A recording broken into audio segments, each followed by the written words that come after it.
Good morning, PSNA. In keeping with the theme threads of change, uh, the change doesn't come without awareness. Okay, and awareness is the first step towards debugging the code that we are going to be discussing. So, to bring about that awareness, I would like to ask or begin with some insight evoking questions for you all. With a show of hands, tell me, how many of you have picked up your phone for just a minute and then lost an hour to doom scrolling? And and how many of you often catch yourself thinking that everybody's living their lives, I'm the one left behind? And how many of you feel like a winner one day and totally lost the next day? Now, if your hand went up, even if it's in your mind, let me tell you, this talk is for you. I'm a communications specialist based out of Mumbai, but today isn't about throwing motivational quotes and big ideas at you.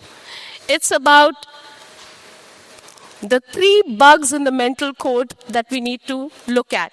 We all suffer from FOMO, fear of missing out, being stuck in negative patterns, and of course, what I call the perfect storm, the lack of clarity, the clarity crisis.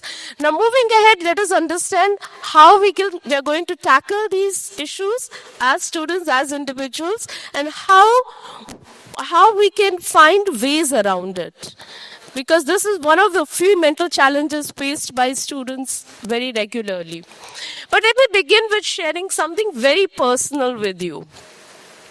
As a student, I faced a lot of anxiety, fear of failure. There was constant comparison. Am I good enough? There was a lot of, psychosis associated with it. But at the same time, I continued my life as a student struggling. As an adult, somewhat similar patterns continued. Even though everything looked perfect on paper, whether it is your job, title, career, but the confusion and loneliness continued. In 2015, I was diagnosed with multiple sclerosis, an autoimmune disorder. Those who are not aware, it's an autoimmune disorder where your internal immune system starts attacking its own nerves. It's quite a debilitating situation. But I continued with my life, okay, like everybody does. I suffered in silence. I smiled in public until one fine day a friend asked me, "No, really, tell me, how are you?" And that's the day I decided and chose to speak the truth. And that one honest conversation did not magically change my life, but it changed a very powerful pattern. We're talking about change here. A very powerful pattern of, not speaking up, of silence, of not seeking help. From that day began my journey into mental health, mental awareness, and changing, rewiring negative patterns. Today, as I look at this entire hall, it's filled with, future CEOs, thought leaders, computer geniuses, the works. And none of you are here by design. You are here with a proper purpose, okay? And this fact, coupled with my own personal experience with negative patterns, tells me that students do not lack talent or capability, but they do have a tendency to get stuck in negative loops. Now, let's look at one of the most common loops that we experience, okay? FOMO, fear of missing out. Now, look at you scrolling through social media, okay? Some friend of yours is posting about an international trip. A senior is posted about being placed in Google. And maybe some friend is posting about his 5 a.m. health routine. Now, suddenly, your mind starts telling you a story that everybody is living a life, I'm the one left behind. And research confirms that not only FOMO it's like an epidemic. It tends to put you into a loop. The more the scrolling, more the FOMO, more the FOMO, more the scrolling. And your FOMO is intensified in direct proportion to the time you spend on social media.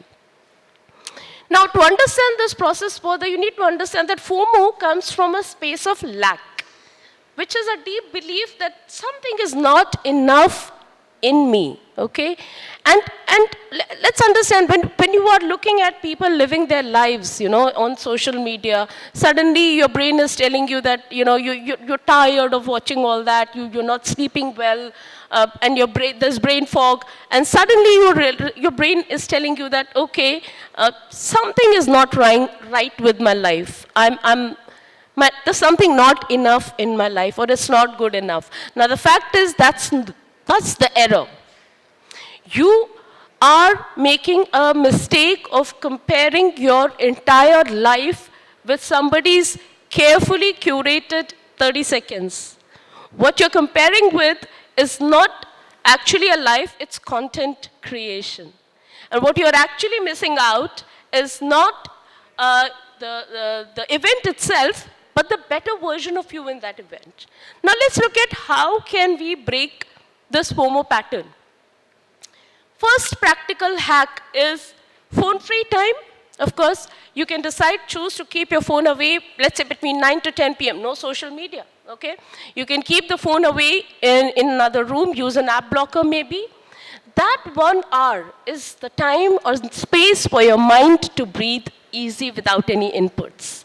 Secondly, gratitude journaling, very important. Take time to write down 3 things that you are grateful about every day, okay? It could be something as simple as a meal, a friend, something you shared, a laughter, a joke that you cracked, or something nice, however small it is.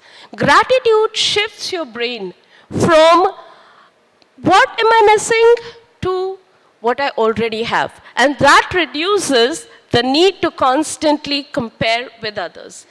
And finally, clean your feed. You clean your feed and it will change the way you feel. Unfollow accounts that make you feel small, insecure, and follow pages that teach you something or inspire you, okay? Just like the universe, algorithms also amplify things that you choose to like and interact with. Moving ahead, let's talk about being trapped in negative loops. Now, we all know, as engineers, you would know what a loop is. Now, I'm talking about a loop like procrastination, fear of failure, feeling bad, promise to change, and then you repeat the same thing. Now, this loop is not about laziness. Psychology tells us that based upon our mindsets, belief systems, and environment, we tend to get stuck into these negative loops, which are something like, I'll always mess up, I'm not good enough, what's the point of trying?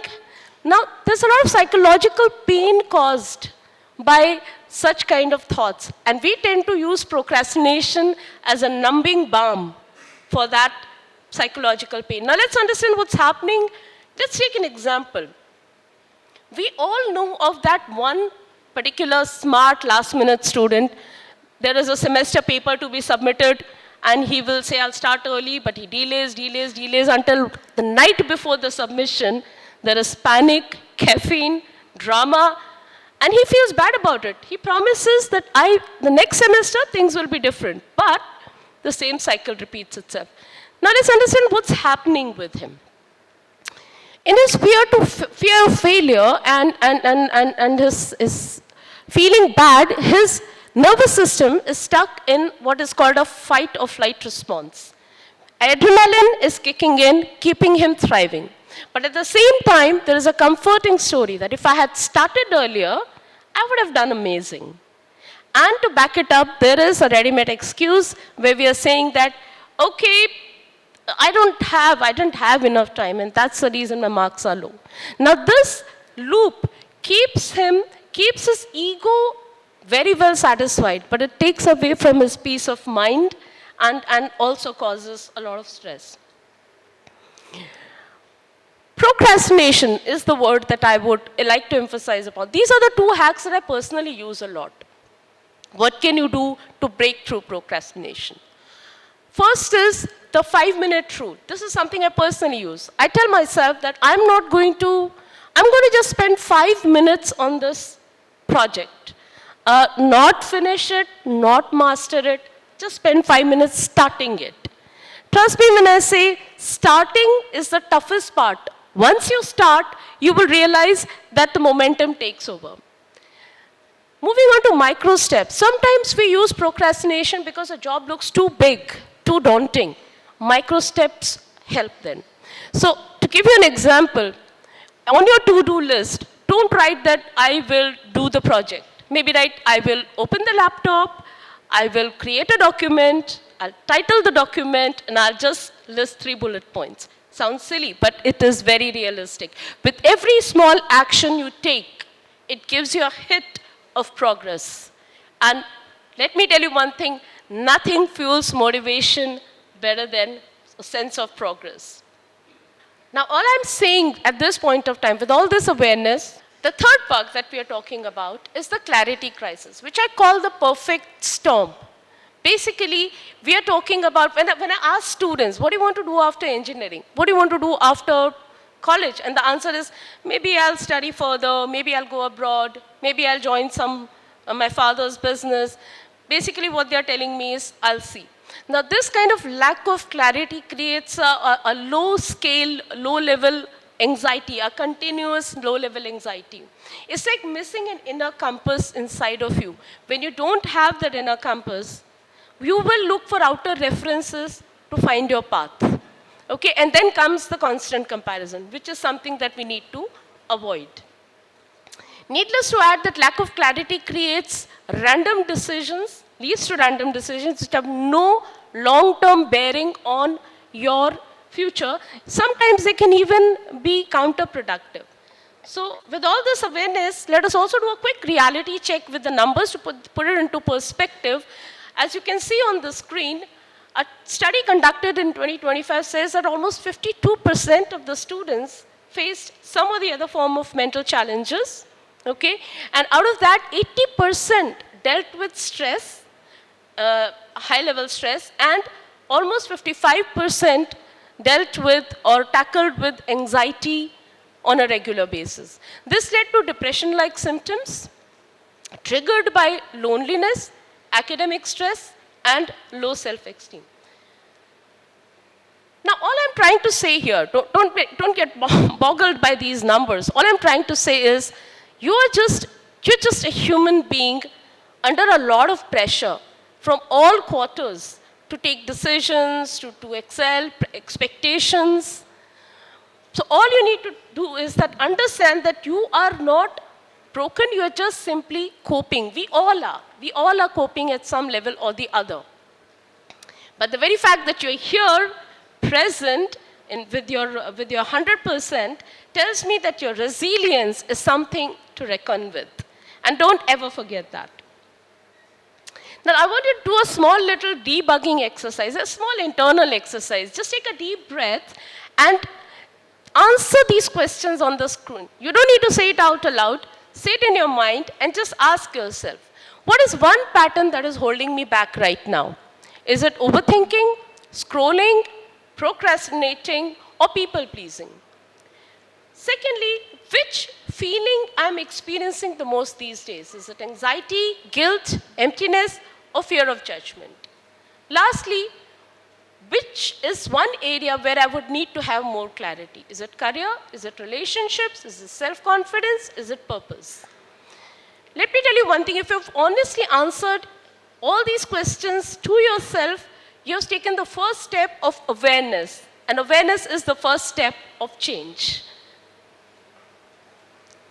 Now, good news is that you don't need to change your entire life overnight. It's not possible.